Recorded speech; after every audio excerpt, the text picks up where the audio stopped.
Quando o portão de ferro se abriu, Rafael Monteiro não apressou o passo.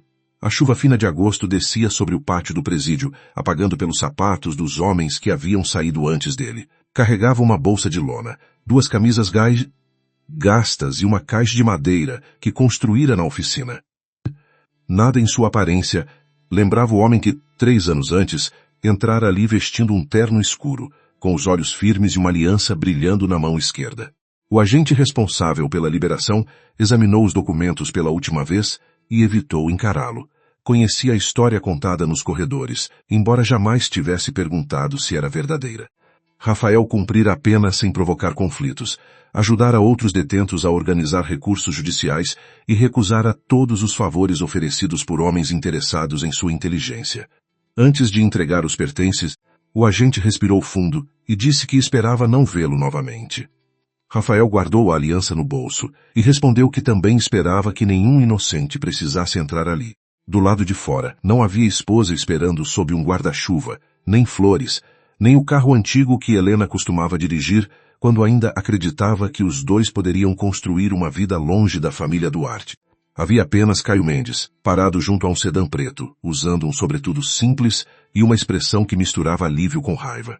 Durante 3 anos ele visitara Rafael sempre que permitiam.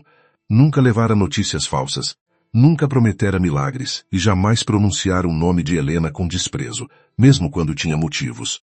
Caio abriu a porta traseira, mas Rafael permaneceu imóvel, observando a estrada que desaparecia entre eucaliptos molhados.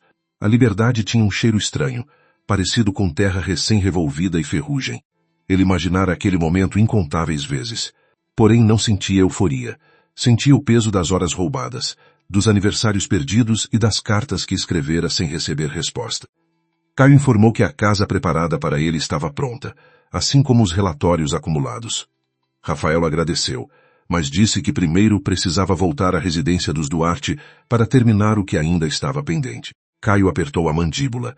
Tinha esperado aquela decisão, embora desejasse impedi-la. Contou que Helena não fora ao presídio porque a família organizara uma recepção naquela mesma manhã. Augusto Duarte anunciaria uma nova parceria comercial e pretendia apresentar a irmã como presidente executiva da empresa. Rafael ouviu tudo sem alterar a expressão. Perguntou apenas se os advogados haviam confirmado a situação financeira do grupo. Caio respondeu que a dívida era maior do que Augusto admitia e que, sem investimento externo, a empresa poderia perder o controle de suas fábricas em menos de 6 meses. Durante o trajeto, Rafael contemplou a cidade reaparecendo aos poucos atrás dos vidros cobertos de chuva. Novos edifícios haviam tomado o lugar de pequenos armazéns, e grandes painéis anunciavam a Horizonte Atlas como a investidora mais promissora do país. Seu nome não aparecia em parte alguma. Para o público, Caio era o dirigente do grupo, enquanto o fundador permanecia protegido por contratos, procuradores e uma estrutura construída com paciência. Rafael criara aquele império antes da prisão, mas permitira que todos acreditassem que não passava de um consultor sem fortuna. A decisão de esconder sua identidade começara como estratégia empresarial. Depois do casamento, transformara-se em proteção. A família Duarte avaliava pessoas de acordo com o patrimônio que podiam exibir, e Rafael quisera descobrir se Helena seria capaz de amá-lo sem conhecer a dimensão do que possuía. Durante algum tempo acreditou que sim. Ela ria em apartamentos pequenos, ajudava a preparar o jantar e dizia preferir a tranquilidade de Rafael às recepções luxuosas organizadas pela mãe. Contudo, quando os negócios da família começaram a desmoronar, o medo devolveu Helena ao mundo que prometera abandonar. O carro parou diante do portão alto da mansão Duarte pouco antes do meio-dia. Rafael pediu que Caio aguardasse longe da entrada e desceu sozinho. O segurança demorou a reconhecê-lo. Quando finalmente percebeu quem estava diante dele, seu rosto revelou um desconforto quase infantil. Disse que não recebera autorização para permitir a entrada de pessoas sem convite. Rafael mostrou a chave antiga que ainda guardava e lembrou que, legalmente, aquela continuava sendo a residência declarada de um homem casado. O segurança ligou para alguém e, após poucos minutos, abriu o portão sem dizer palavra. A mansão parecia menor do que Rafael lembrava. As paredes claras continuavam impecáveis, os jardins estavam podados com precisão e carros luxuosos ocupavam a alameda principal. Dentro do salão, cerca de 40 convidados seguravam taças de cristal, enquanto um músico tocava piano próximo à escadaria. Ninguém esperava que o homem recém-libertado atravessasse o ambiente com roupas simples e uma bolsa de lona pendurada no ombro. As conversas diminuíram gradualmente, como se uma corrente invisível tivesse percorrido o salão. Alguns reconheceram Rafael. Outros precisaram ouvir seu nome sussurrado por pessoas próximas. Helena estava junto à janela, usando um vestido azul escuro e brincos que Rafael lhe dera no primeiro aniversário de casamento. Durante um instante ela não conseguiu respirar. Imaginar o retorno dele em noites de culpa, mas nunca naquela recepção, diante de investidores, parentes e funcionários. Rafael parecia mais magro, com linhas discretas ao redor dos olhos e uma serenidade que a perturbou. Ela esperara encontrar ressentimento, fragilidade ou desespero. Em vez disso, viu um homem que parecia ter deixado algo para trás, talvez a confiança que um dia depositara nela. Augusto foi o primeiro a recuperar a voz. Caminhou até Rafael com um sorriso largo, embora seus dedos apertassem a haste da taça. Disse que aquela não era uma ocasião adequada para visitas inesperadas e perguntou por que ele não avisara sobre a libertação. Rafael respondeu que a data constava nos registros judiciais e que sua esposa a conhecia. Helena desviou os olhos. Augusto soltou uma risada curta e comentou que 3 anos afastado da sociedade talvez tivessem prejudicado sua compreensão de boas maneiras. Alguns convidados sorriram por conveniência, sem perceber a tensão que endurecia o rosto de Helena. Beatriz Duarte, mãe de Helena, surgiu no alto da escadaria e observou Rafael como se ele tivesse trazido lama para dentro da casa. Era uma mulher de postura elegante, voz controlada e talento para transformar crueldade em preocupação familiar. Desceu devagar, cumprimentou os convidados e pediu que a música continuasse. Em seguida, aproximou-se do genro e afirmou que todos reconheciam o sacrifício realizado por ele, mas que a vida de Helena não poderia permanecer presa aos erros do passado. Rafael perguntou quais erros ela mencionava. Beatriz respondeu que condenações públicas não exigiam explicações particulares. A frase atingiu Helena com mais força do que qualquer acusação direta. Ela conhecia a verdade sobre aquela noite, recordava a estrada molhada, o ruído dos freios falhando e a figura do homem caído perto do carro. Lembrava-se de Rafael chegando antes da polícia, segurando seus ombros enquanto ela repetia que perderia tudo se fosse responsabilizada. Ele assumira a direção diante dos agentes e impedira que ela dissesse mais. Nos meses seguintes, Helena permitira que o medo se tornasse silêncio. Depois, permitira que o silêncio fosse tratado como prova da culpa dele. Rafael olhou para a esposa e esperou. Não precisava que ela confessasse diante dos convidados, nem exigia gratidão pública. Queria apenas ouvir uma frase capaz de confirmar que os 3 anos não haviam apagado completamente a mulher que conhecera. Helena abriu os lábios, mas Augusto segurou seu braço com firmeza disfarçada. Ele recordou que a imprensa chegaria em breve e que qualquer escândalo poderia destruir a negociação em andamento. Helena sentiu o toque do irmão como uma algema. Ainda assim, não se afastou. Rafael percebeu a escolha antes que ela fosse pronunciada. Beatriz convidou todos a se dirigirem à sala de jantar, alegando que uma questão doméstica precisava ser resolvida. Os convidados obedeceram lentamente, interessados demais para se distanciarem por completo. Alguns permaneceram próximos às portas, fingindo admirar quadros. Rafael deixou a bolsa no chão e acompanhou a família até a biblioteca. O cômodo conservava o cheiro de couro e madeira encerada. Sobre a mesa central havia uma pasta branca, uma caneta prateada e 2 exemplares de um acordo de divórcio preparado com antecedência. Aquela disposição meticulosa revelava que sua chegada fora esperada. Rafael não demonstrou surpresa. Perguntou há quanto tempo os documentos estavam prontos. Beatriz respondeu que haviam sido revisados naquela semana, por prudência. Augusto acrescentou que Helena tinha responsabilidades incompatíveis com a presença de um ex-presidiário. A empresa enfrentava um período delicado. Investidores estrangeiros avaliavam sua reputação e qualquer ligação com um condenado poderia causar perdas. Rafael passou os olhos pelas páginas sem tocar nelas. O acordo oferecia uma quantia modesta, exigia confidencialidade e estabelecia que ele renunciaria a qualquer participação indireta nos bens adquiridos durante o casamento. Helena finalmente pediu que Augusto saísse da sala. O irmão recusou, dizendo que ela estava emocionalmente vulnerável. Rafael observou a expressão dela e percebeu a exaustão escondida sob a maquiagem perfeita. Durante 3 anos, Helena aprendera a obedecer novamente. Sua mãe controlava a residência, Augusto controlava a empresa e ambos utilizavam a culpa como uma corda apertada em torno de seu pescoço. Essa percepção não diminuiu a dor de Rafael. Compreender a fraqueza de alguém não obrigava ninguém a aceitar as consequências daquela fraqueza. Amor sem coragem podia se tornar uma forma silenciosa de traição. Quando Beatriz e Augusto se afastaram alguns passos, Helena aproximou-se de Rafael. Sua voz quase não ultrapassou o ruído da chuva contra as janelas. Ela disse que as coisas haviam mudado e que a família dependia de uma negociação com a Horizonte Atlas. O CEO do grupo era conhecido por evitar riscos e, segundo Augusto, a permanência do casamento poderia ser interpretada como ameaça à governança da empresa Duarte. Rafael ouviu sem interromper. A mulher que fora sua esposa falava sobre ele como se fosse um problema contábil, um passivo que precisava ser retirado antes de uma auditoria. Helena tentou explicar que o divórcio poderia ser temporário, uma formalidade até que os negócios fossem estabilizados. As palavras saíram depressa, impulsionadas pelo desespero. Disse que depois conversariam com calma, longe da família, e que talvez pudessem encontrar outra forma de permanecer próximos. Rafael perguntou se ela o visitara alguma vez durante aqueles 3 anos. Helena empalideceu. Respondeu que Augusto afirmara que as visitas prejudicariam o processo e poderiam gerar novas investigações. Rafael perguntou se ela escrevera. Helena admitiu que começara muitas cartas, mas nunca encontrara coragem para enviá-las.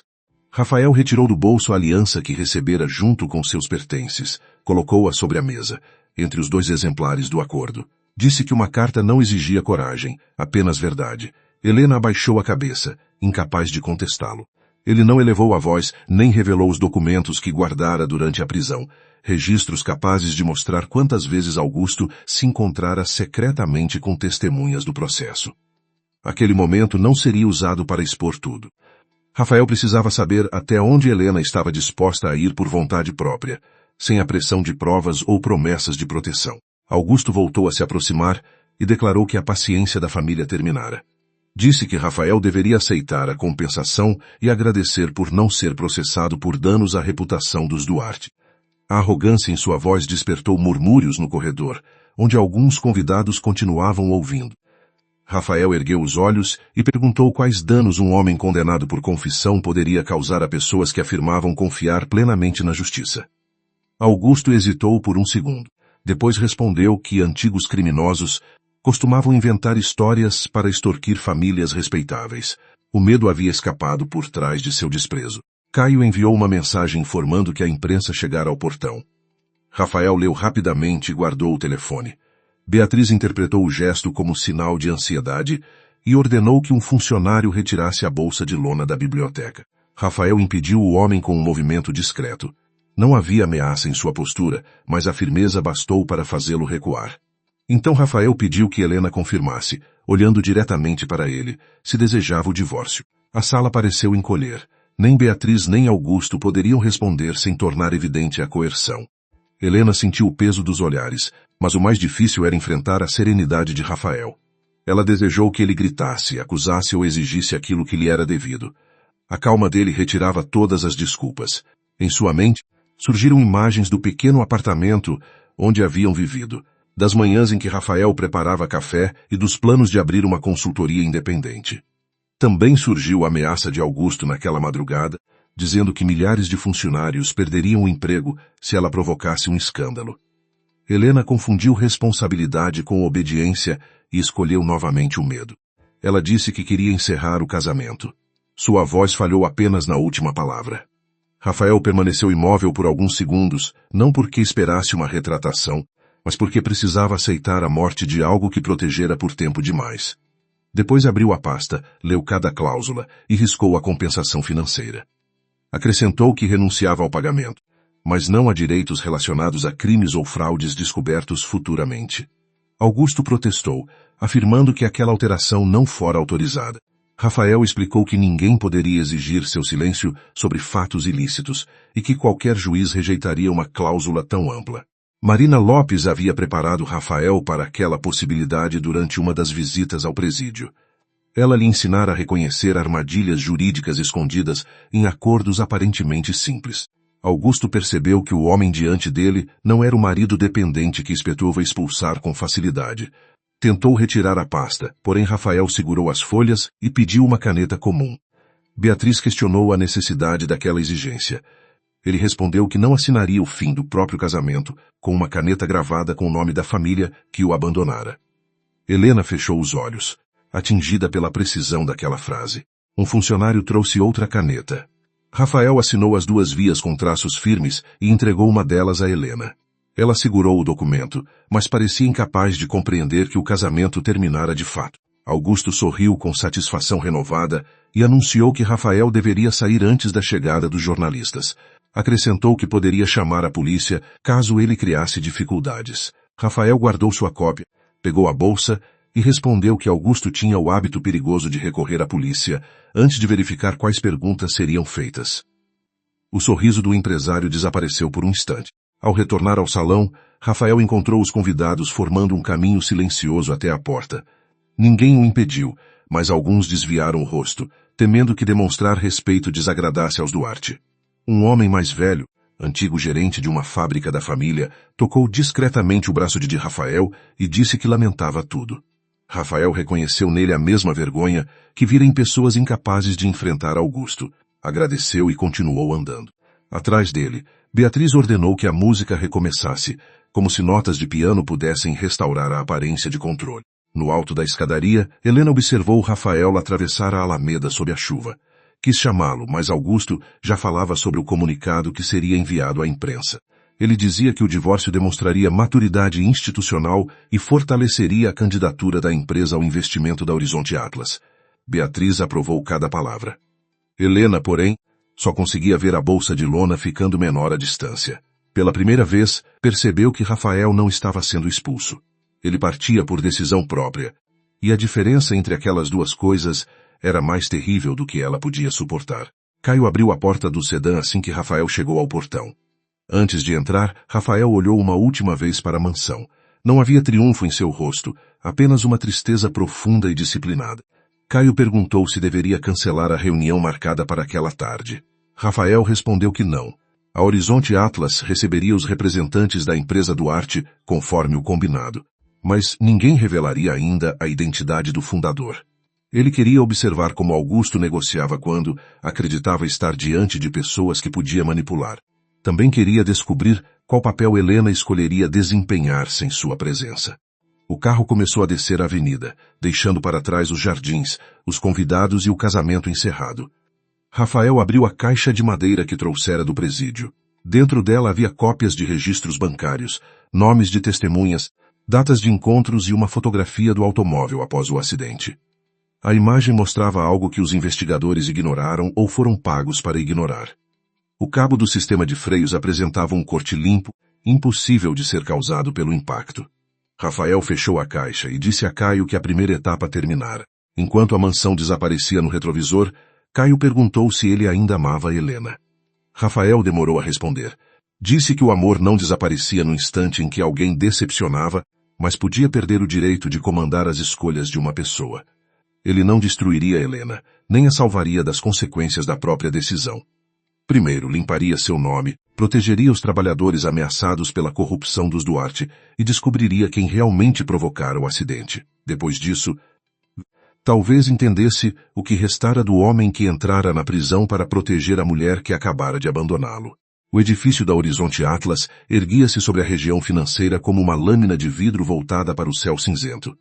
Rafael entrou pela garagem subterrânea, acompanhado apenas por Caio, enquanto os funcionários ocupavam os elevadores principais sem saber que o fundador da empresa caminhava alguns metros abaixo deles. A entrada reservada conduzia a um corredor silencioso, protegido por portas eletrônicas e câmeras independentes.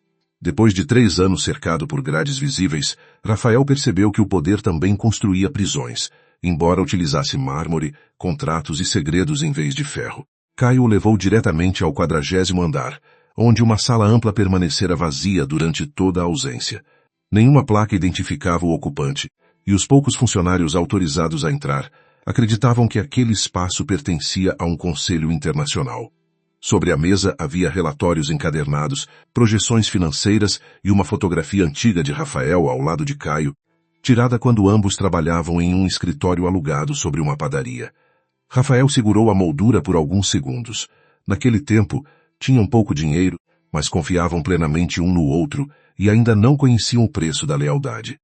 Caio apresentou os resultados dos últimos 3 anos sem esconder dificuldades. A Horizonte Atlas multiplicara seu patrimônio, adquirira empresas de tecnologia, energia e logística, além de financiar projetos que bancos tradicionais consideravam arriscados. Mesmo assim, Caio recusara contratos ligados aos Duarte, obedecendo a ordem deixada por Rafael antes da prisão.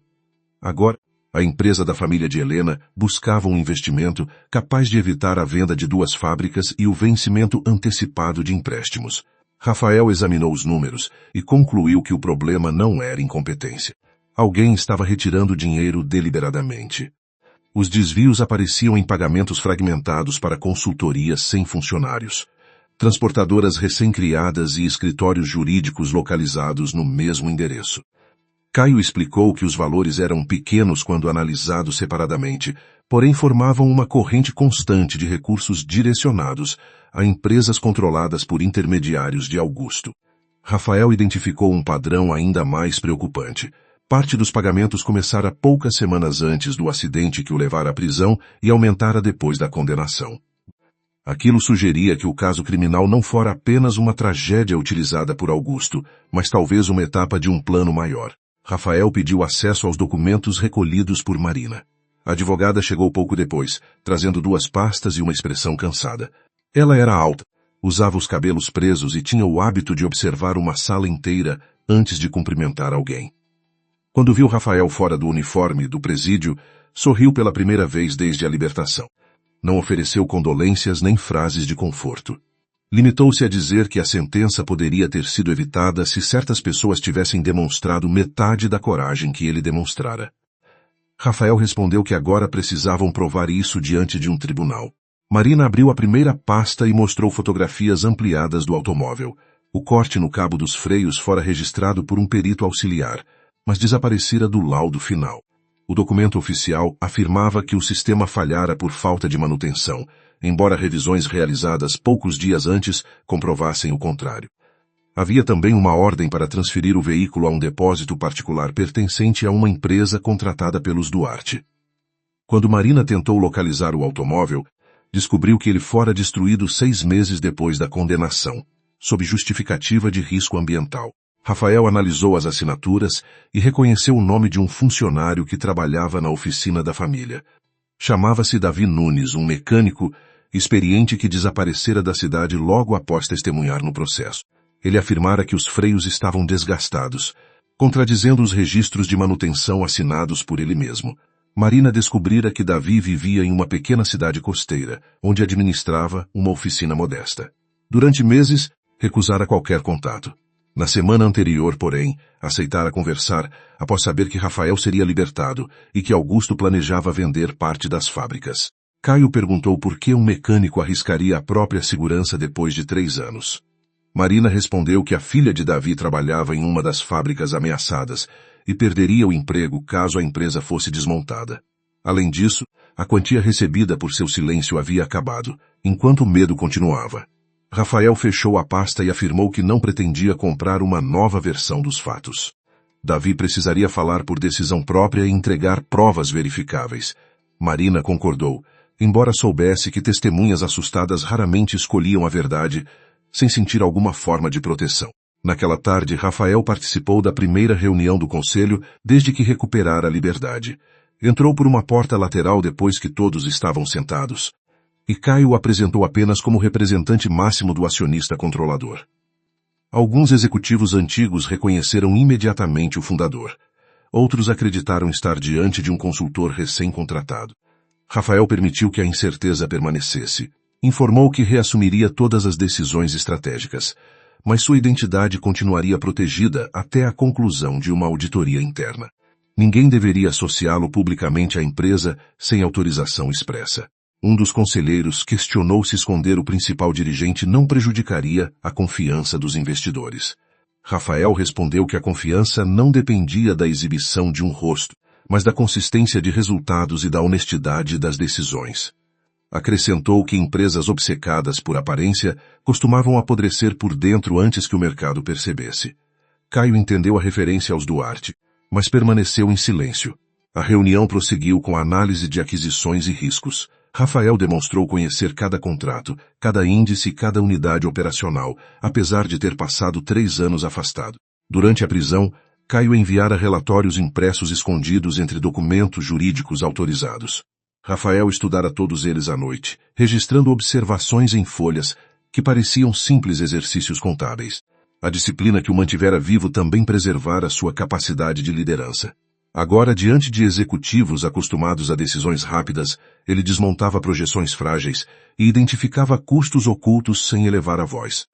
Ao término da reunião, os que duvidavam dele já não questionavam sua autoridade. Apenas não compreendiam por que um homem tão preparado permanecera invisível durante tanto tempo. Enquanto Rafael retomava o controle da Horizonte Atlas, Helena ocupava uma sala menor na empresa Duarte, cercada por relatórios que pareciam anunciar uma queda inevitável. Augusto colocara diante dela uma lista de condições para obter o investimento desejado. A principal era conquistar a confiança do CEO oculto da Horizonte Atlas. Como ninguém conhecia seu nome, Helena deveria escrever diretamente ao conselho, apresentando um plano de recuperação e demonstrando que a empresa familiar possuía liderança renovada. Augusto insistiu que o divórcio precisava ser mencionado como prova de responsabilidade e ruptura com o passado. Helena sentiu o estômago se contrair ao ouvir aquilo. A assinatura de Rafael ainda parecia gravada diante de seus olhos, firme e sem hesitação. Ela perguntou por que um investidor desconhecido se importaria com sua vida pessoal. Augusto respondeu que reputação era um ativo e que ninguém financiaria uma companhia comandada por uma mulher ligada a um criminoso. Helena recordou a expressão de Rafael quando ela pronunciara o desejo de terminar o casamento. Quis dizer ao irmão que ele não era criminoso, mas as palavras ficaram presas no mesmo lugar onde sua coragem costumava desaparecer. Beatriz entrou na sala com uma pasta de recortes sobre a Horizonte Atlas. Havia reportagens descrevendo o CEO como um estrategista reservado, conhecido por recuperar empresas sem destruir seus trabalhadores. Alguns artigos afirmavam que ele vivia no exterior. Outros diziam que era herdeiro de uma família antiga ou um grupo de investidores usando uma identidade coletiva. Helena leu cada versão com atenção. Sem perceber, começou a imaginar aquele homem como uma saída não apenas para a empresa, mas para o medo que dominava sua vida. Desejava alguém forte o bastante para enfrentar Augusto, onde ela falhava. Naquela noite, Helena escreveu a primeira carta ao CEO desconhecido. Evitou elogios vazios e apresentou dados objetivos sobre as fábricas, a qualificação dos funcionários e os contratos que ainda poderiam ser recuperados. Admitiu que a gestão recente cometera erros, mas afirmou acreditar que a empresa merecia sobreviver por causa das famílias que dependiam dela. Quando chegou ao trecho sobre sua liderança, hesitou. Augusto queria que ela mencionasse o divórcio. Helena obedeceu, descrevendo a separação como uma decisão necessária para proteger a estabilidade institucional, embora cada palavra lhe parecesse uma nova traição. A carta chegou à mesa de Rafael na manhã seguinte. Caio a colocou entre os relatórios sem comentário, mas permaneceu perto da janela, observando a reação do amigo. Rafael reconheceu a caligrafia antes de ler a assinatura. Helena sempre inclinava certas letras para a direita, como se as palavras tivessem pressa de alcançar um destino. Ele percorreu o texto lentamente.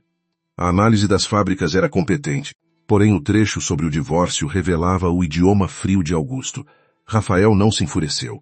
Sentiu apenas uma tristeza mais limpa, quase distante, ao perceber quanto Helena aprendera a mentir para sobreviver. Caio perguntou se deveriam rejeitar imediatamente a proposta. Rafael respondeu que isso puniria milhares de trabalhadores por crimes cometidos pela família controladora. A Horizonte Atlas avaliaria a empresa, mas exigiria acesso completo aos registros financeiros, contratos e atas do conselho. Além disso, toda a comunicação passaria por Helena, não por Augusto. Caio percebeu a intenção por trás da exigência. Rafael queria obrigar a ex-esposa a observar de perto aquilo que sua família escondia. Talvez ela descobrisse a verdade. Talvez escolhesse ignorá-la. De qualquer forma, a decisão precisaria pertencer a ela. A resposta enviada à empresa Duarte provocou euforia no conselho. Augusto interpretou o interesse como sinal de vitória e anunciou que Helena havia cumprido sua função. No entanto, sua satisfação desapareceu ao ler as condições.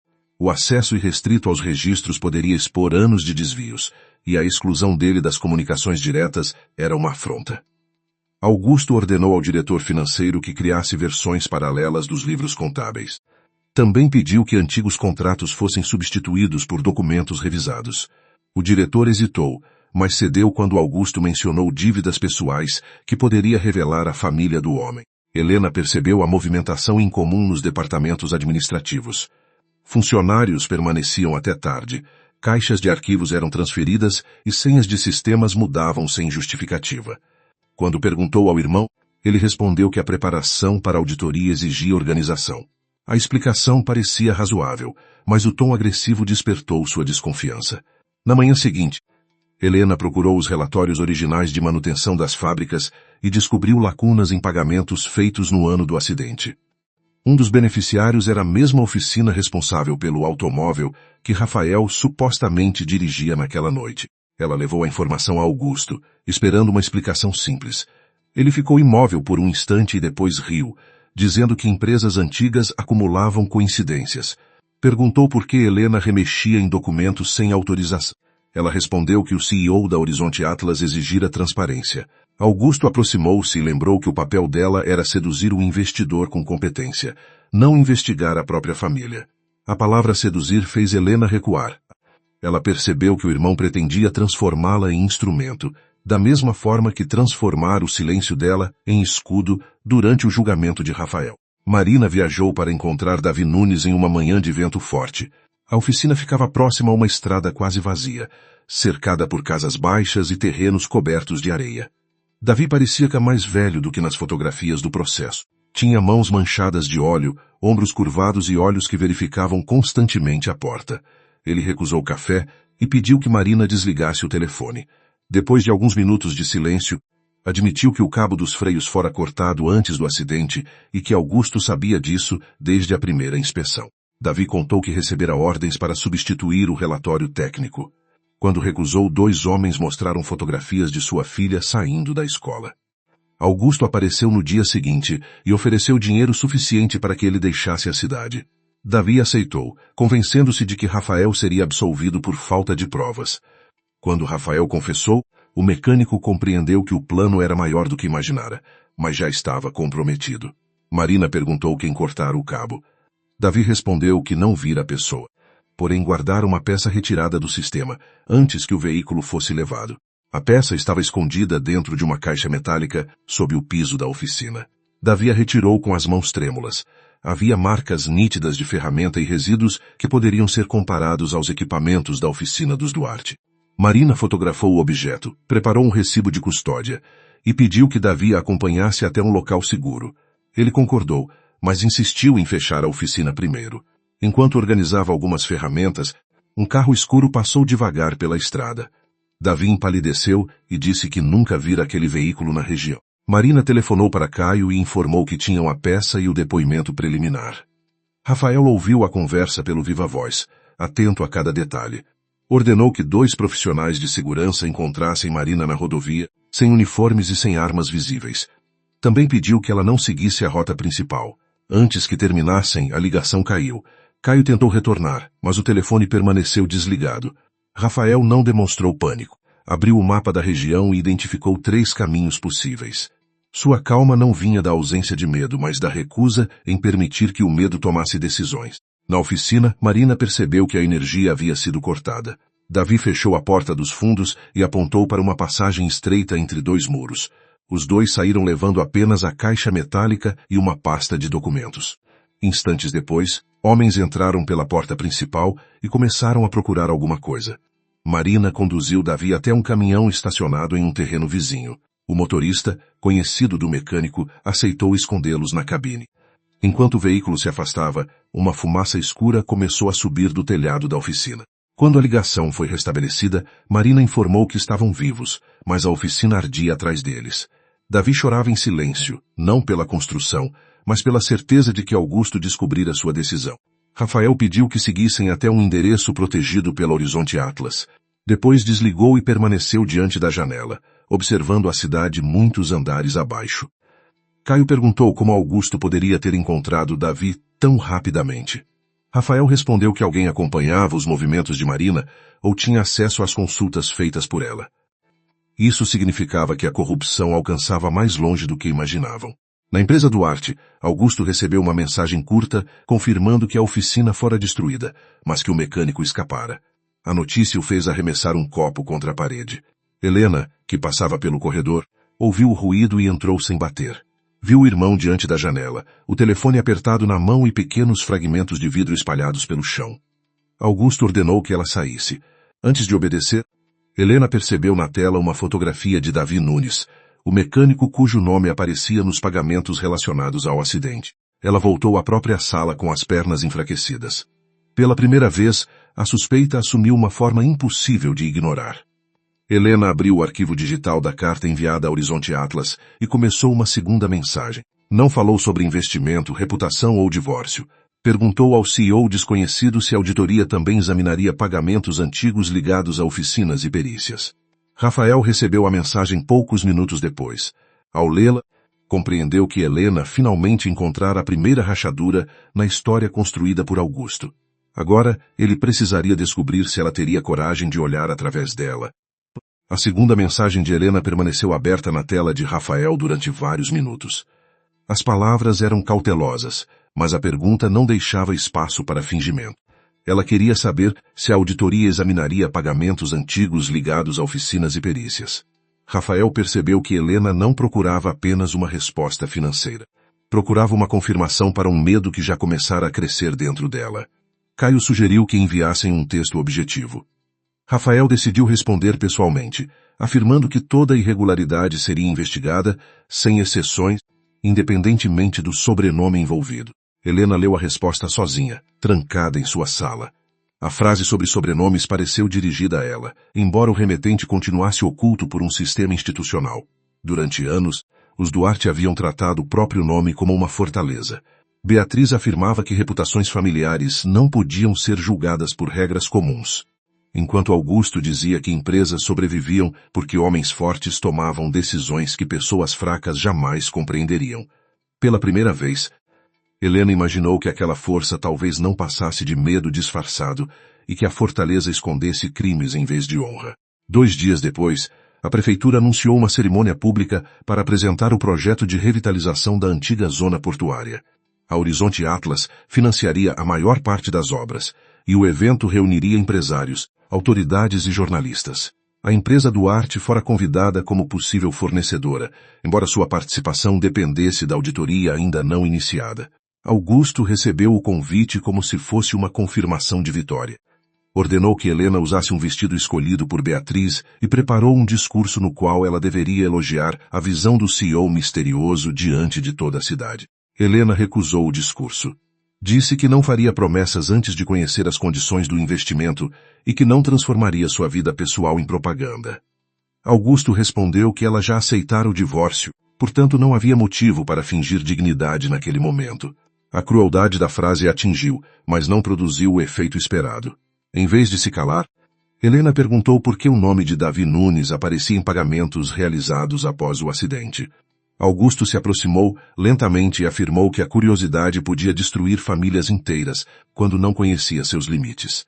Beatriz interrompeu o confronto antes que Helena respondesse. Conduziu a filha até outro cômodo e tentou convencê-la de que Augusto carregava responsabilidades impossíveis de compreender. Disse que homens como ele precisavam negociar com pessoas perigosas, proteger milhares de empregos e tomar decisões desagradáveis para impedir desastres maiores. Helena perguntou se enviar ameaças a um mecânico fazia parte dessa proteção. Beatriz ficou em silêncio por tempo suficiente para revelar que sabia mais do que admitia. Depois pediu que a filha pensasse no futuro, como se o passado pudesse ser enterrado, por conveniência. Na manhã da cerimônia, Rafael recebeu Marina em sua sala. Davi estava protegido em uma propriedade controlada pela Horizonte Atlas, mas seu depoimento precisava ser confirmado por provas independentes. A peça retirada dos freios fora enviada a 2 laboratórios distintos, e os primeiros resultados indicavam corte deliberado com ferramenta industrial. Marina também encontrara uma transferência realizada por uma empresa ligada a Augusto na mesma semana em que o perito principal alterou o laudo. Ainda não bastava para uma condenação, porém formava uma estrutura que começava a sustentar a verdade. Rafael perguntou pelo trabalhador atingido na noite do acidente, O homem se chamava Samuel Rocha e sobrevivera, embora tivesse perdido parte dos movimentos de uma perna. Durante o processo, Augusto apresentara Samuel como vítima de uma condução irresponsável. Marina descobrira que ele trabalhava no setor contábil de uma fábrica Duarte e pretendia denunciar pagamentos suspeitos pouco antes de ser atropelado. Após receber uma indenização condicionada ao silêncio, mudou-se com a família. Rafael compreendeu que não assumira apenas a culpa de Helena, sem saber, ajudara Augusto a encerrar uma tentativa de denúncia. A descoberta provocou nele uma dor diferente da traição conjugal. Rafael recordou o rosto de Samuel no hospital, pálido sob a luz fria, enquanto os advogados dos Duarte negociavam valores no corredor. Na época, acreditara que o acidente fora uma fatalidade provocada por falha mecânica. Assumira a direção para impedir que Helena fosse presa, convencido de que ninguém planejara ferir o trabalhador. Agora, percebia que sua confissão oferecera a Augusto exatamente o desfecho desejado. Rafael prometera proteger a esposa, mas sua decisão também silenciara um homem que buscava justiça. Marina percebeu a culpa surgindo no olhar dele e recusou permitir que permanecesse ali. Lembrou que Rafael não cortara os freios, não ameaçara testemunhas e não controlara o processo. Ele fora manipulado por pessoas que conheciam seu amor por Helena. Ainda assim, Rafael sabia que boas intenções não anulavam consequências. Decidiu que Samuel seria procurado com cuidado, sem pressão e sem promessas financeiras. Se o homem aceitasse falar, faria isso por vontade própria. Caio concordou, acrescentando que a verdade precisava libertar vítimas, não criar novas obrigações. A cerimônia começou ao entardecer em um antigo armazém portuário transformado em salão de eventos. Estruturas metálicas preservadas dividiam o espaço com painéis luminosos que exibiam o projeto de novos parques, centros culturais e moradias. Helena chegou ao lado de Augusto e Beatriz, cercada por fotógrafos. Vestia cinza, recusando o azul escolhido pela mãe. Seu rosto demonstrava controle, mas suas mãos permaneciam frias. Cada vez que alguém mencionava o CEO da Horizonte Atlas, ela sentia uma expectativa estranha, como se esperasse encontrar uma resposta humana para todos os seus temores. Augusto circulava entre autoridades com a confiança de quem ainda acreditava controlar cada peça. Contava que a empresa Duarte seria indispensável ao projeto e insinuava já ter recebido garantias do investidor. Alguns diretores tentaram corrigir suas palavras, mas ele os afastou com gestos discretos. Helena observou o irmão e reconheceu algo que antes confundira com liderança. Augusto não demonstrava segurança. Demonstrava incapacidade de aceitar qualquer realidade que não obedecesse às suas ordens. Essa arrogância explicava por que ele tratava perguntas como ameaças e pessoas como instrumentos descartáveis. Pouco antes do anúncio principal, Caio subiu ao palco. A maioria dos convidados esperava que ele fosse apresentado como CEO, pois sua imagem aparecia em reuniões e negociações importantes. Caio agradeceu à prefeitura e falou sobre a responsabilidade social do projeto. Depois explicou que durante anos representara publicamente a Horizonte Atlas, por decisão de seu fundador. Um murmúrio atravessou o salão. Helena sentiu Augusto se aproximar, atento. Caio continuou, afirmando que o verdadeiro líder da empresa retomara pessoalmente suas funções e escolhera aquela noite para se apresentar à cidade. Rafael surgiu por uma passagem lateral, usando um terno escuro de corte simples. Não havia ostentação em seus gestos, apenas a mesma serenidade que carregara ao atravessar a mansão Duarte com uma bolsa de lona. Durante alguns segundos, ninguém aplaudiu. O choque suspendeu o salão inteiro em um silêncio pesado. Helena reconheceu primeiro o modo como ele mantinha os ombros firmes. Depois viu seu rosto nos painéis. Beatriz levou a mão ao colar. Augusto permaneceu imóvel, mas a cor desapareceu de sua pele antes que ele recuperasse uma expressão de desprezo. Caio apresentou Rafael Monteiro como fundador, acionista controlador e CEO da Horizonte Atlas. Os aplausos começaram de forma hesitante e cresceram quando autoridades e empresários compreenderam a dimensão da revelação. Helena não conseguiu mover as mãos. O homem a quem escrevera pedindo proteção, o dirigente que imaginara distante e inacessível, era Rafael, o mesmo homem que esperara sozinho diante do presídio, que fora humilhado em sua casa e que assinara o divórcio sem exigir dinheiro. A verdade não a encheu de esperança, encheu-a de vergonha. Rafael iniciou o discurso sem olhar diretamente para a família Duarte. Falou sobre cidades construídas por trabalhadores invisíveis, sobre empresas que precisavam servir à sociedade e sobre o perigo de transformar poder em permissão para ferir pessoas. Disse que a Horizonte Atlas investiria no porto, mas nenhum contrato seria concedido por amizade, sobrenome ou influência. Todas as empresas interessadas passariam por auditorias independentes, com atenção especial a direitos trabalhistas, origem dos recursos e responsabilidade de seus dirigentes. A mensagem parecia geral, porém Augusto entendeu cada palavra como uma declaração de guerra. Quando Rafael terminou, jornalistas ergueram as mãos. Uma repórter perguntou por que sua identidade permanecera oculta durante tantos anos. Ele respondeu que resultados deveriam falar antes de vaidades, e que sua ausência recente tivera motivos pessoais, já conhecidos por alguns presentes. Outra perguntou se uma condenação criminal poderia prejudicar a credibilidade da Horizonte Atlas. O salão ficou tenso. Rafael não evitou o assunto. Disse que cumprira uma sentença e que novas provas estavam sendo analisadas pelas autoridades competentes. Acrescentou que responsabilidade verdadeira exigia enfrentar fatos, mesmo quando eles destruíam versões confortáveis. Augusto percebeu que perderia o controle se permanecesse calado. Aproximou-se dos jornalistas e declarou que Rafael usava o poder econômico para reescrever o próprio passado. Afirmou que a revelação de sua posição era parte de uma vingança contra Helena e contra toda a família Duarte.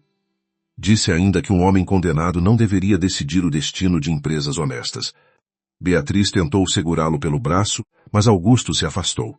Sua voz cresceu, alimentada pelo medo de que o silêncio fosse interpretado como culpa. Cada nova frase o expunha mais. Rafael esperou Augusto terminar. Depois perguntou, diante dos microfones, por que uma auditoria independente poderia ser confundida com vingança. Augusto respondeu que ninguém entregava documentos internos a um ex-presidiário interessado em destruir antigos parentes. Rafael esclareceu que os arquivos seriam examinados por profissionais externos e supervisionados por órgãos reguladores. Se a empresa Duarte não tivesse nada a esconder, a auditoria serviria para restaurar sua credibilidade. Alguns convidados assentiram. Augusto percebeu que recusar publicamente pareceria uma confissão, mas aceitar colocaria seus desvios ao alcance de especialistas. Helena observava os dois homens como se finalmente enxergasse a diferença entre eles. Augusto precisava humilhar para parecer forte. Rafael permanecia firme sem atacar a dignidade de ninguém. Mesmo quando tinha diante de si o homem responsável por sua queda, recusava respostas impulsivas. Helena compreendeu que passara anos chamando submissão de prudência e covardia de proteção familiar. O CEO que desejara encontrar não era valioso apenas por sua fortuna. Era o homem que sempre estivera ao seu lado, oferecendo estabilidade sem exigir obediência. Ela o perdera antes de conhecer inteiramente quem ele era. Augusto declarou que a empresa Duarte aceitava a auditoria, mas exigia que Rafael fosse afastado de qualquer decisão relacionada ao processo. Rafael concordou sem hesitar. Informou que Caio coordenaria as negociações, enquanto uma firma externa examinaria os documentos. A rapidez da resposta destruiu a acusação de interesse pessoal. Em seguida, acrescentou que nenhum investimento seria aprovado até a conclusão completa da análise. Se fossem encontradas fraudes, a Horizonte Atlas protegeria trabalhadores e fornecedores, mas não salvaria dirigentes responsáveis. Augusto entendeu que Rafael conhecia a fragilidade de sua estrutura financeira. Após o anúncio, o evento continuou sob uma aparência de normalidade. Música e conversas voltaram a preencher o armazém, porém todos observavam a família Duarte. Beatriz conduziu Augusto a uma área reservada e o acusou de perder o controle diante da imprensa. Ele respondeu que Rafael preparara aquela humilhação desde a prisão. Helena o seguiu e perguntou por que o irmão tinha tanto medo da auditoria. Augusto disse que documentos antigos poderiam ser interpretados de forma maliciosa. Helena insistiu, mencionando Davi Nunes.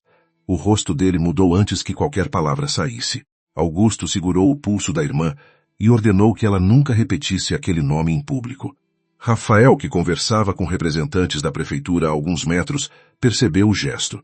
Interrompeu a conversa e caminhou na direção deles, mas Helena soltou o braço antes que ele chegasse. Ela afirmou que não precisava de ajuda e encarou Augusto com uma firmeza nova. O irmão recuou, consciente dos olhares ao redor. Rafael parou perto dela. Durante alguns segundos, os dois permaneceram frente a frente, cercados por tudo que não haviam conseguido dizer. Helena perguntou por que ele nunca revelara a existência da Horizonte Atlas. Rafael respondeu que queria ser amado como homem, não utilizado como solução. Disse que pensara em contar a verdade muitas vezes, Porém, cada crise da família dela transformava dinheiro em medida de valor. Helena perguntou se ele pretendia puni-la. Rafael afirmou que não precisava fazer isso. As escolhas dela já produziam consequências sem sua intervenção. Acrescentou que a auditoria não seria interrompida para protegê-la, mas também não seria manipulada para destruí-la. Helena sentiu que aquela imparcialidade doía mais do que vingança. Ela tentou explicar que acreditara estar salvando empregos ao aceitar o divórcio. Rafael lembrou que Augusto sempre usava trabalhadores como escudo para decisões pessoais. Perguntou se Helena algum dia examinara os números antes de obedecer. Ela admitiu que não. Rafael respondeu que confiar não significava entregar a própria consciência a outra pessoa. Antes de se afastar, disse que as respostas procuradas por ela não estavam com o CEO da Horizonte Atlas. Estavam nos documentos que sua família tentava esconder. Helena compreendeu que ele não a resgataria da verdade. Naquela noite, após retornar à mansão, Helena entrou no antigo escritório do pai. Augusto proibira o acesso ao cômodo depois da morte dele, alegando que os arquivos seriam transferidos para a empresa. Helena ainda conhecia uma chave escondida sob uma gaveta lateral. Esperou a casa silenciar, abriu a porta e acendeu apenas uma luminária. Armários altos cobriam as paredes. O cheiro de papel envelhecido trouxe lembranças de quando o pai lhe ensinava a conferir contas e dizia que números não mentiam, embora pessoas soubessem usá-los para esconder mentiras. Ela encontrou caixas do ano do acidente atrás de relatórios mais recentes. Dentro de uma pasta, havia cópias de mensagens entre Augusto e o diretor financeiro. Uma delas mencionava Samuel Rocha e a necessidade de impedir que ele entregasse documentos a uma comissão externa. Outra autorizava pagamentos a Davi Nunes e ao perito responsável pelo laudo. Helena precisou se sentar. As datas mostravam que a perseguição a Samuel começara antes da colisão. O acidente não fora apenas uma falha mecânica.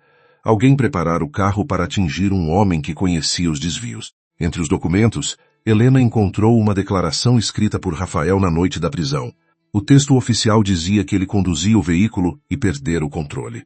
Presa à folha, havia uma anotação do advogado da família informando que a confissão também impediria a investigação de Samuel sobre as contas da fábrica. Helena leu a frase repetidas vezes.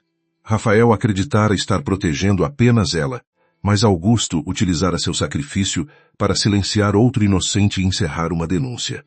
O irmão transformara amor em ferramenta de encobrimento. Uma sombra surgiu do outro lado da porta. Helena apagou a luminária e segurou a pasta contra o peito. Passos se aproximaram pelo corredor, lentos e cuidadosos. Ela reconheceu o som dos sapatos de Augusto antes que a maçaneta se movesse.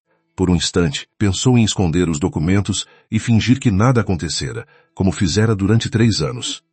Então recordou Rafael no palco, falando sobre enfrentar fatos capazes de destruir versões confortáveis. Helena percebeu que aquela noite decidiria se continuaria sendo cúmplice ou se finalmente se tornaria responsável pela própria vida. A porta se abriu devagar e Augusto entrou no escritório sem acender a luz principal. Helena permaneceu imóvel junto ao armário, segurando a pasta contra o corpo. Ele perguntou o que ela fazia ali e recebeu como resposta uma pergunta sobre Samuel Rocha. Durante alguns segundos, nenhum dos dois fingiu que aquela conversa ainda pertencia ao campo dos negócios. Augusto fechou a porta e disse que Samuel tentara destruir a empresa. Helena ergueu os documentos e respondeu que cortar os freios de um carro não era uma estratégia empresarial, mas uma tentativa de homicídio.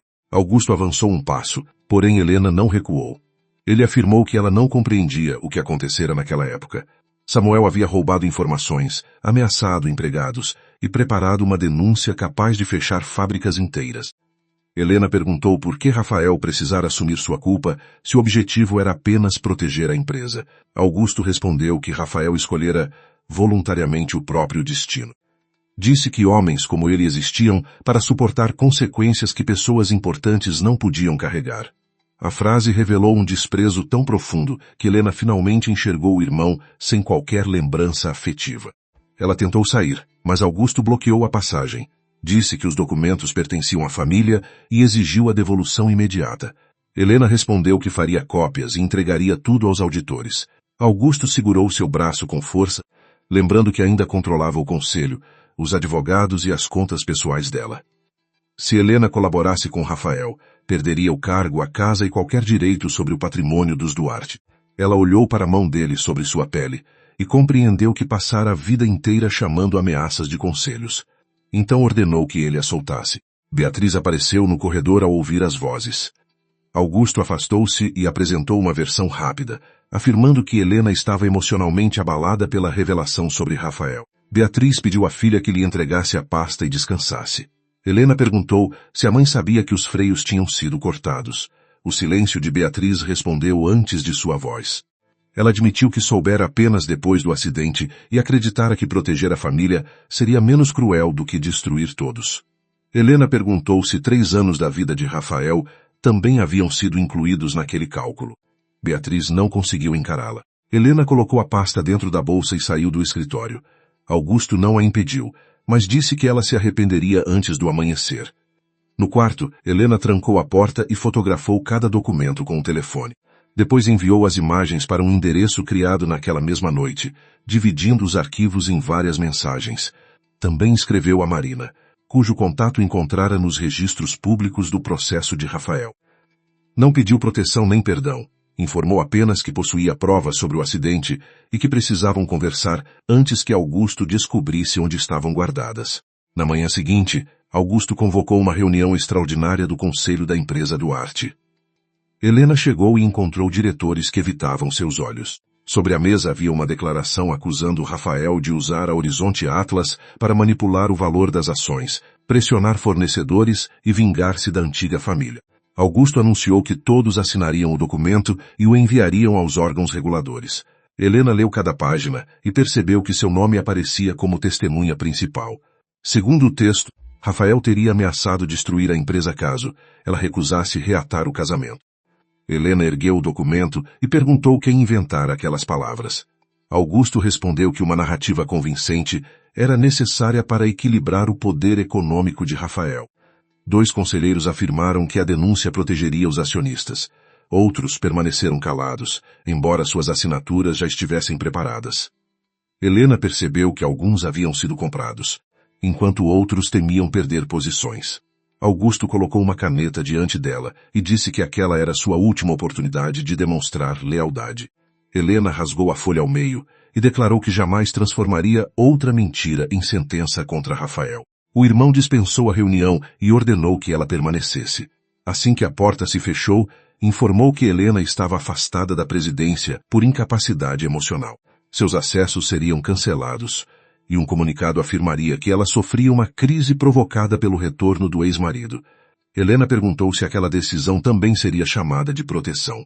Augusto respondeu que reputações frágeis podiam ser destruídas com poucas manchetes. Antes que ela saísse, acrescentou que Rafael nunca a perdoaria, mesmo que ela entregasse toda a família. Helena respondeu que não estava escolhendo a verdade para recuperar um homem. Marina encontrou Helena em uma capela desativada próxima ao centro antigo. O lugar fora escolhido porque não possuía câmeras ligadas à rede pública. Helena entregou cópias dos documentos, mas manteve os originais em local que preferiu não revelar. Marina analisou as datas e confirmou que o material ligava Augusto aos pagamentos feitos ao perito, ao mecânico e a uma empresa utilizada para vigiar Samuel. Perguntou por que Helena decidira agir somente agora. Ela respondeu que durante 3 anos acreditara que o medo era justificativa. Agora compreendia que fora apenas cúmplice, com uma desculpa elegante. Rafael aguardava em uma sala ao lado, mas Marina não revelara sua presença. Ele ouviu a confissão de Helena através de um sistema autorizado por ela antes da conversa. Quando Marina perguntou se aceitaria prestar depoimento público, Helena permaneceu em silêncio por quase 1 minuto. Sabia que admitir a verdade poderia levá-la a responder por falso testemunho e obstrução. Também sabia que Augusto transformaria sua vida em ruínas. Por fim, disse que não pediria imunidade antes de contar tudo. Rafael fechou os olhos. Aquela era a primeira escolha verdadeiramente livre que via Helena realizar. Quando ele entrou, Helena ficou de pé, surpresa e envergonhada. Rafael não se aproximou. Perguntou onde estavam os documentos originais e se Augusto conhecia a existência das cópias. Helena respondeu com precisão, explicando cada medida tomada. Depois entregou um pequeno gravador. Na noite anterior, ativara o aparelho antes de entrar no escritório do pai. A conversa com Augusto e Beatriz estava registrada, incluindo a frase em que ele afirmava que Rafael escolhera o próprio destino. Rafael segurou o objeto sem demonstrar satisfação. Aquela prova poderia limpar seu nome, mas também encerrava definitivamente o casamento, que ainda habitava sua memória. Helena pediu desculpas, mas Rafael interrompeu antes que ela transformasse o momento em súplica. Disse que o pedido de perdão pertencia ao futuro e que primeiro precisavam impedir Augusto de destruir provas ou ferir outras pessoas. Helena aceitou sem protestar. Informou que o irmão pretendia falsificar livros contábeis antes da Assembleia Anual de Acionistas, marcada para 3 dias depois.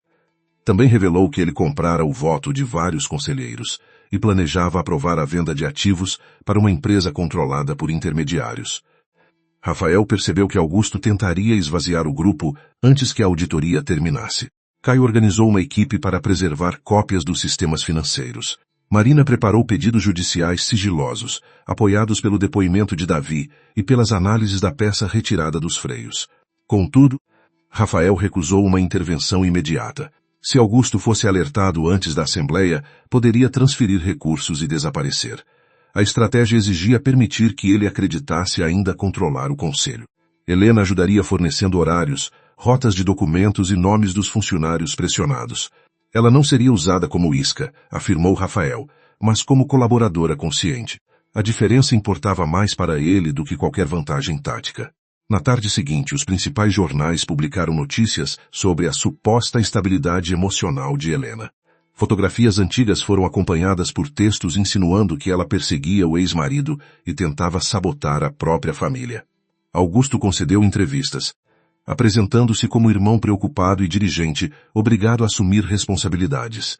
Comentadores repetiram que Helena perdera o equilíbrio após descobrir a fortuna secreta de Rafael. Ela leu as manchetes em um quarto de hotel, pois Beatriz mandara trocar as fechaduras da mansão. A humilhação doía, mas já não tinha força para alterar sua decisão. Rafael ofereceu um apartamento protegido, mas Helena recusou. Disse que aceitaria segurança discreta, não uma nova dependência. Usou parte de suas economias para pagar o hotel e entregou o carro da empresa. Pela primeira vez, precisou considerar como viveria sem cargo, herança ou sobrenome poderoso. A incerteza assustava, porém também produzia uma liberdade desconhecida. Ela percebeu que buscara no CEO da Horizonte Atlas uma figura capaz de salvá-la porque jamais aprendera a sustentar as próprias escolhas. Agora precisava caminhar sem saber se Rafael estaria esperando no fim. Na véspera da Assembleia, Samuel Rocha aceitou encontrar Rafael. Caminhava com uma bengala e carregava no rosto uma cautela construída durante anos de silêncio. Disse que não confiava em homens ricos, mesmo naqueles que tinham sido presos.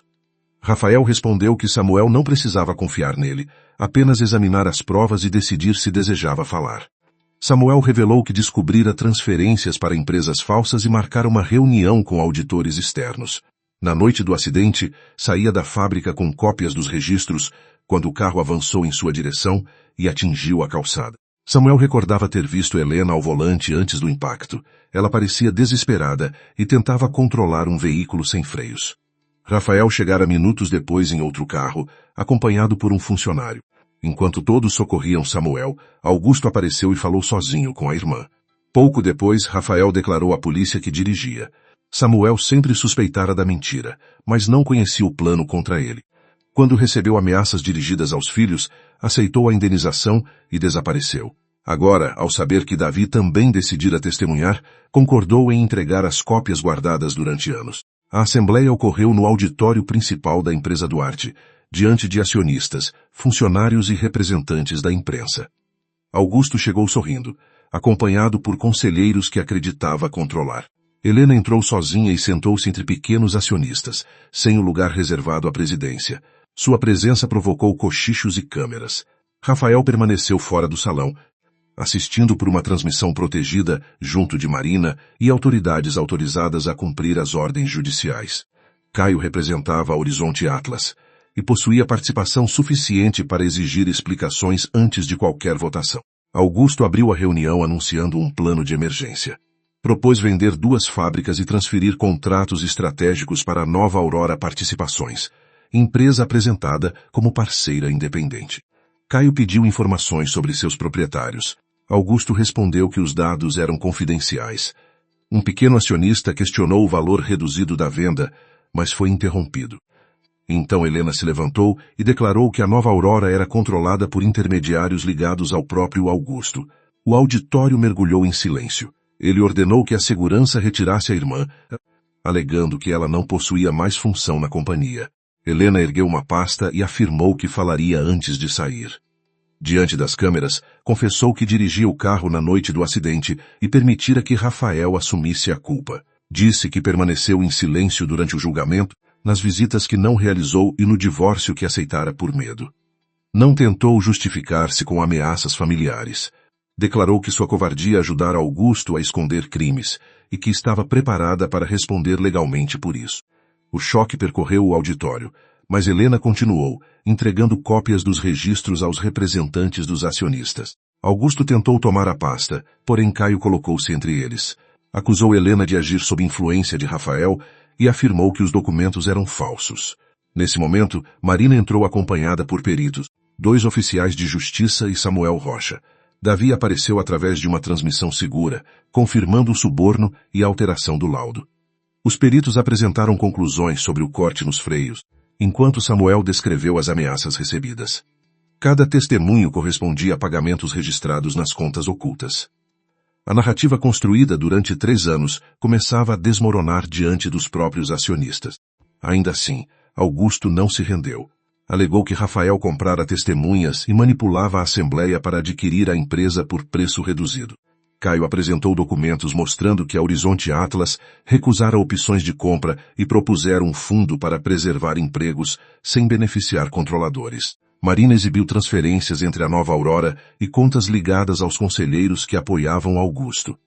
Um deles entrou em pânico e confessou ter recebido dinheiro. Outro tentou abandonar o salão, mas foi impedido por acionistas revoltados. Augusto percebeu que seus aliados começavam a desabar antes dele. Durante uma breve interrupção, Augusto entrou em uma sala lateral e telefonou para o diretor financeiro. Não sabia que o sistema de segurança, preservado por ordem judicial, registrava todas as comunicações internas. Ordenou que os servidores secundários fossem apagados, que os arquivos físicos do depósito fossem queimados e que qualquer funcionário hesitante recebesse dinheiro ou ameaça. O diretor perguntou sobre Helena. Augusto respondeu que ela deveria ser desacreditada de qualquer maneira, mesmo que fosse necessário fabricar provas de desvio ou internação. Rafael ouviu cada palavra através da transmissão autorizada. Marina queria cumprir imediatamente as ordens de busca, mas Rafael pediu alguns segundos. Não buscava prolongar o sofrimento de Augusto. Precisava confirmar que as equipes já protegiam o depósito e os servidores. Caio recebeu a confirmação por mensagem. Nenhum arquivo seria destruído, e os funcionários encarregados haviam sido afastados antes de obedecer. Rafael então entrou no auditório pela porta principal. Augusto retornava ao palco quando o viu. Pela primeira vez, não encontrou o ex-cunhado humilhado, o condenado silencioso ou o empresário oculto. Encontrou o homem que conhecia todas as suas escolhas. Rafael pediu que a gravação fosse reproduzida. A voz de Augusto ecoou no auditório, ordenando a destruição de provas e a fabricação de acusações contra a própria irmã. Beatriz, sentada na primeira fila, cobriu o rosto. Os conselheiros comprados afastaram-se como se a distância pudesse protegê-los. Augusto tentou arrancar os cabos do sistema, mas a transmissão continuou nos painéis. Rafael não sorriu. Apenas declarou que o poder de um homem terminava no instante em que todos deixavam de temê-lo.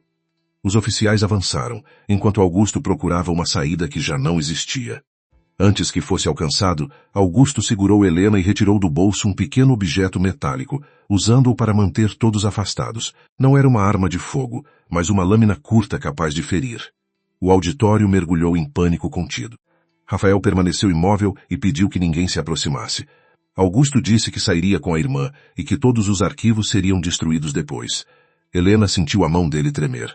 Pela primeira vez, compreendeu que a crueldade de Augusto jamais fora força.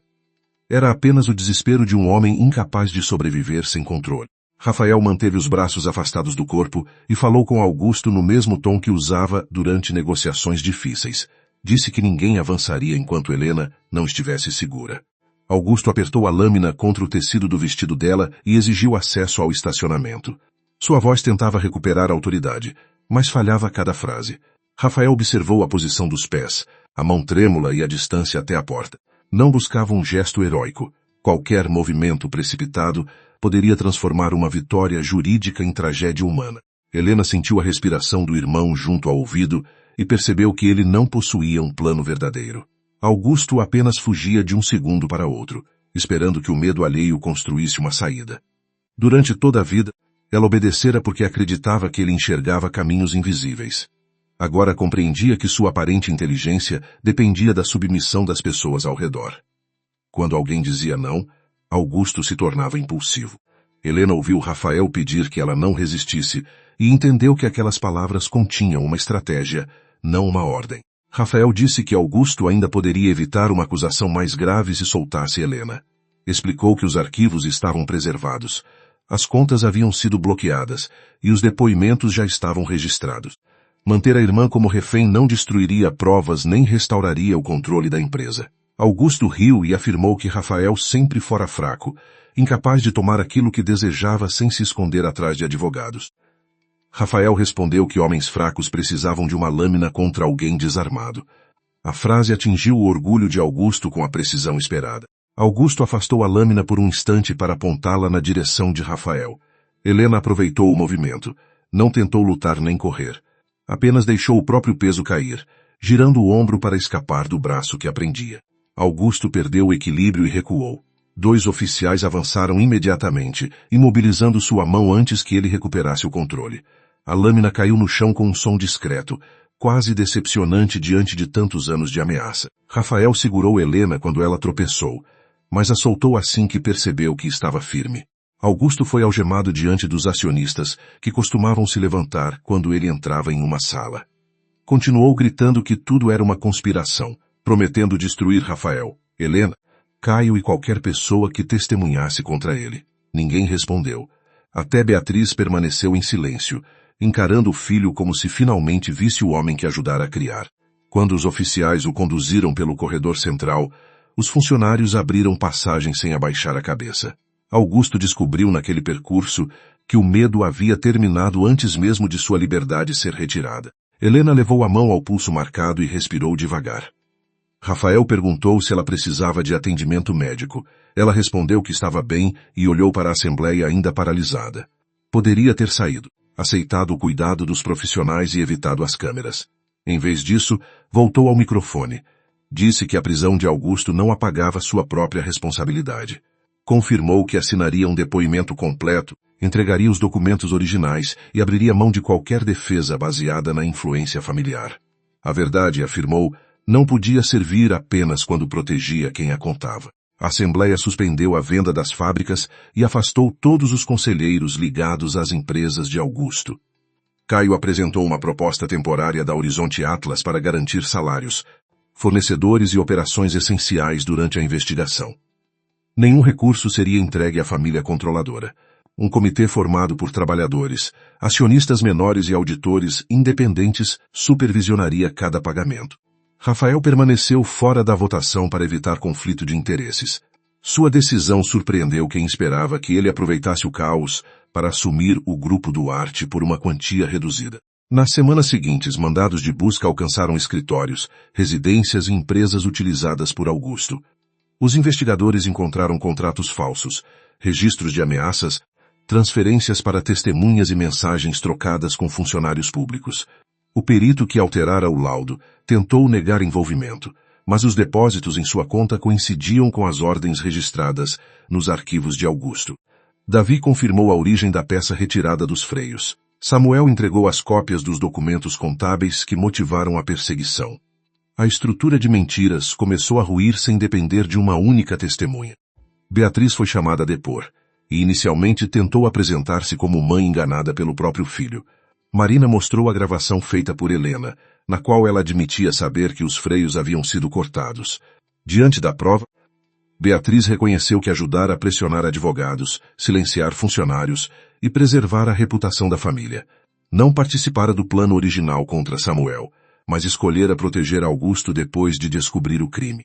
Sua confissão não nasceu de arrependimento completo. Nasceu da certeza de que já não possuía influência suficiente para negociar a verdade. Helena deixou o hotel e alugou um pequeno apartamento perto do centro. Vendeu joias recebidas da família para pagar despesas jurídicas e recusou qualquer dinheiro oferecido por Rafael. Compareceu a todos os interrogatórios, mesmo quando os advogados alertaram que suas declarações poderiam produzir acusações formais. Ela confessou que permitira a falsa versão sobre o acidente e que sustentara o silêncio durante o julgamento. Também entregou cartas nunca enviadas a Rafael. Não pediu que fossem usadas em sua defesa, pois sabia que culpa escrita em segredo não reparava abandono praticado em público. O processo de revisão da sentença de Rafael avançou com rapidez incomum, impulsionado pela quantidade de provas independentes. Ainda assim, ele recusou celebrar antes da decisão definitiva. Continuava trabalhando na reorganização das fábricas e visitava Samuel sem insistir em amizade. Ofereceu apoio médico através de um fundo coletivo que atendia outras vítimas, evitando transformar a ajuda em dívida pessoal. Samuel observava aquelas escolhas com desconfiança cada vez menor. Um dia, admitiu que culpava Rafael por ter confessado. Rafael respondeu que também se culpava e que não esperava absolvição moral por uma absolvição judicial. 6 meses após a Assembleia, o tribunal anulou a condenação de Rafael. A decisão reconheceu que a confissão fora produzida em circunstâncias manipuladas, contrariada por provas técnicas e utilizada para ocultar crimes anteriores. O Estado apresentou desculpas formais e abriu investigação sobre agentes envolvidos no desaparecimento de documentos. Quando saiu do prédio, Rafael encontrou dezenas de jornalistas. Perguntaram quanto dinheiro exigiria como indenização e se compraria definitivamente a empresa Duarte. Ele respondeu que nenhum valor devolveria 3 anos, mas a reparação poderia financiar assistência jurídica para condenados sem recursos. Augusto foi acusado por tentativa de homicídio, fraude, corrupção, obstrução da justiça, lavagem de dinheiro e ameaça. Durante o julgamento, tentou responsabilizar subordinados e afirmou que agira para proteger empregos. Os depoimentos mostraram o contrário. Ele preparara a venda das fábricas para transferir ativos a empresas próprias, deixando dívidas e trabalhadores sem proteção.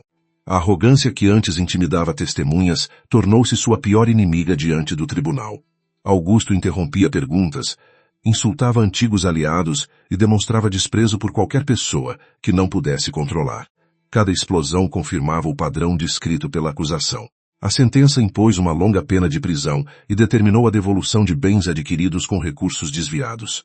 Augusto ouviu a decisão sem baixar a cabeça, mas procurou Beatriz entre os presentes. Ela não comparecera.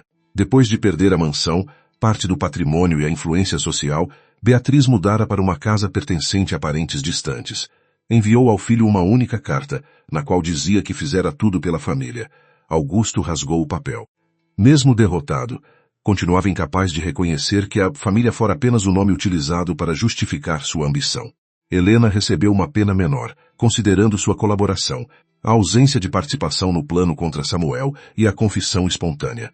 Cumpriria medidas restritivas, trabalho comunitário e acompanhamento judicial durante 3 anos. Também perdeu direitos sobre os bens obtidos por fraude e renunciou voluntariamente à parte restante da herança. Alguns jornais a apresentaram como vítima corajosa. Outros a chamaram de oportunista. Helena recusou entrevistas. Sabia que nenhuma de manchete poderia definir com honestidade uma mulher que fora, ao mesmo tempo, manipulada e responsável por permitir a própria manipulação. Ela começou o trabalho comunitário em uma organização que auxiliava familiares de pessoas presas. Nos primeiros dias, limitava-se a organizar documentos e preparar refeições. Depois passou a ouvir mulheres que viajavam horas para visitas, crianças que cresciam contando aniversários perdidos e homens libertados que não encontravam emprego por causa de condenações antigas. Helena percebeu que nunca perguntara como Rafael sobrevivera na prisão. Seu sofrimento fora tratado como intervalo entre a queda e a volta, não como milhares de dias concretos. A compreensão trouxe uma vergonha silenciosa, mas também uma responsabilidade duradoura. Rafael transformou parte da indenização recebida em um instituto de revisão criminal e reintegração profissional. Convidou Marina para dirigir o setor jurídico e Caio para supervisionar os investimentos sociais. Davi recebeu proteção até o fim do julgamento e depois reabriu uma oficina em outra cidade. Samuel aceitou integrar o Conselho Independente das Fábricas, representando trabalhadores e denunciantes. Nenhum deles foi apresentado como beneficiário da generosidade de Rafael. Eram pessoas que haviam recuperado o direito de decidir sobre suas próprias vidas, exatamente o direito que Augusto tentara retirar de todos. A empresa Duarte deixou de usar o sobrenome da família e passou a se chamar Aurora Industrial, após votação dos funcionários e acionistas. A Horizonte Atlas assumiu participação temporária, condicionada a metas de transparência e segurança. Fábricas ameaçadas foram modernizadas sem demissões em massa, contratos falsos foram cancelados e salários atrasados foram pagos com recursos recuperados. Rafael poderia ter consolidado o controle permanente, mas estabeleceu um prazo para reduzir sua participação. Dizia que salvar trabalhadores não significava trocar um senhor absoluto por outro, ainda que o novo senhor acreditasse possuir boas intenções. Durante esse período, Rafael e Helena encontraram-se poucas vezes. As conversas tratavam de documentos, audiências e obrigações legais. Ela nunca tentou transformar arrependimento em reconciliação. Não perguntou se ele ainda a amava, não mencionou os anos felizes e não usou a solidão como argumento. Rafael percebia a mudança, mas mantinha distância. Parte dele temia que qualquer aproximação anulasse o significado das consequências. Outra parte sabia que negar para sempre a possibilidade de transformação seria permitir que Augusto continuasse definindo o futuro de ambos através dos danos que causara. Um ano depois, Helena escreveu a Rafael uma carta diferente de todas as anteriores. Não pediu resposta. Contou que finalmente compreendera porque ele dissera que uma carta exigia verdade, não coragem. Reconheceu cada escolha sem atribuí-la a Augusto, Beatriz ou ao medo. Disse que o amara, mas que seu amor fora covarde e, por isso, incapaz de protegê-lo quando mais importava. Agradeceu por ele não a ter salvado das consequências. Terminou afirmando que aprendera a permanecer de pé, ainda que nunca recebesse dele outra oportunidade. Rafael guardou a carta durante meses antes de responder. Nesse tempo, observou Helena concluir cursos de administração social, recusar propostas que exploravam sua história e assumir um cargo modesto no Instituto de Apoio a Famílias de Presos. Ela não usava o nome Duarte nas atividades públicas, mas também não fingia ser outra pessoa. Quando alguém perguntava sobre o processo, respondia sem esconder a própria falha. Rafael percebeu que a mulher que retornava lentamente à sua vida não era aquela que esperara no portão da prisão.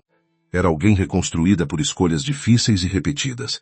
2 anos após a queda de Augusto, o antigo armazém portuário foi reaberto como centro de formação profissional. No mesmo lugar onde Rafael revelara sua identidade, jovens aprenderiam ofícios, gestão e tecnologia. Helena compareceu como representante da organização comunitária, sem lugar reservado entre autoridades. Depois da cerimônia, caminhou até o cais e encontrou Rafael observando as luzes refletidas na água. Ele perguntou se ela ainda desejava conhecer o CEO misterioso em quem tentara se apoiar. Helena sorriu com tristeza e respondeu que não procurava mais alguém para sustentá-la. Rafael perguntou o que ela procurava agora. Helena disse que desejava caminhar ao lado de alguém sem entregar a essa pessoa sua consciência, seu medo ou suas responsabilidades. Não prometeu que jamais falharia. Prometeu apenas não transformar amor em desculpa para abandonar a verdade. Rafael permaneceu em silêncio, ouvindo o vento atravessar as estruturas metálicas do porto. Depois contou que durante muito tempo imaginara o reencontro perfeito, no qual ela compreenderia tudo e ele decidiria imediatamente entre perdão e despedida. A vida, porém, recusava decisões tão simples. Ele explicou que perdoar não significava esquecer a prisão, o divórcio ou o silêncio. Também não significava devolver automaticamente o casamento perdido. Helena respondeu que entendia e que não esperava recuperar o que havia destruído. Rafael então disse que talvez não precisassem recuperar nada. Poderiam construir algo novo, sem segredos sobre dinheiro, sem famílias controlando escolhas e sem sacrifícios realizados em nome de uma proteção que ninguém pedira. Estendeu a mão, não como marido, salvador ou CEO, mas como homem disposto a dar um primeiro passo. Helena segurou a mão dele sem lágrimas ou promessas grandiosas. Caminharam ao longo do cais enquanto a cidade acendia suas luzes.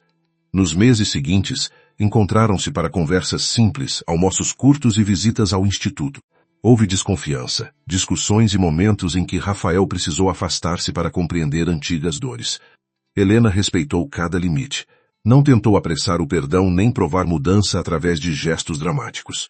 A confiança retornou como retornam construções sólidas, camada após camada, sustentada por ações pequenas que resistem ao tempo. 1 ano depois, Rafael levou Helena ao terreno, onde antes funcionava a oficina de sua primeira empresa. O prédio seria transformado em uma escola para empreendedores de bairros populares. Ali, entre paredes ainda sem pintura, perguntou se ela desejava dividir com ele não uma fortuna, mas uma vida construída com igualdade. Helena respondeu que sim, desde que nenhum dos dois voltasse a confundir amor com renúncia da própria verdade. Não houve festa luxuosa. Casaram-se em uma cerimônia pequena, acompanhados por Caio, Marina, Samuel, Davi e trabalhadores das fábricas. Rafael nunca recuperou os 3 anos perdidos, e Helena nunca deixou de carregar responsabilidade pelo silêncio que os tornou possíveis. Ainda assim, ambos recusaram permitir que a culpa ou a vingança comandassem o restante de suas vidas.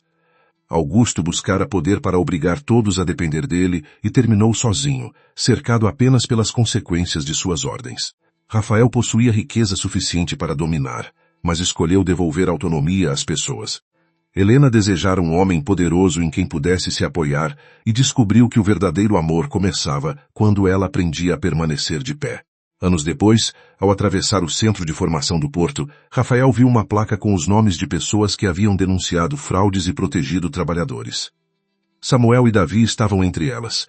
O nome de Rafael não aparecia, por decisão própria. Helena aproximou-se e perguntou se ele ainda acreditava que resultados deveriam falar antes de vaidades. Rafael respondeu que algumas verdades precisavam de voz, mas nenhuma precisava de um trono. Eles seguiram juntos pelo corredor, sem que um conduzisse o outro, enquanto novas turmas ocupavam as salas construídas sobre as ruínas do antigo poder.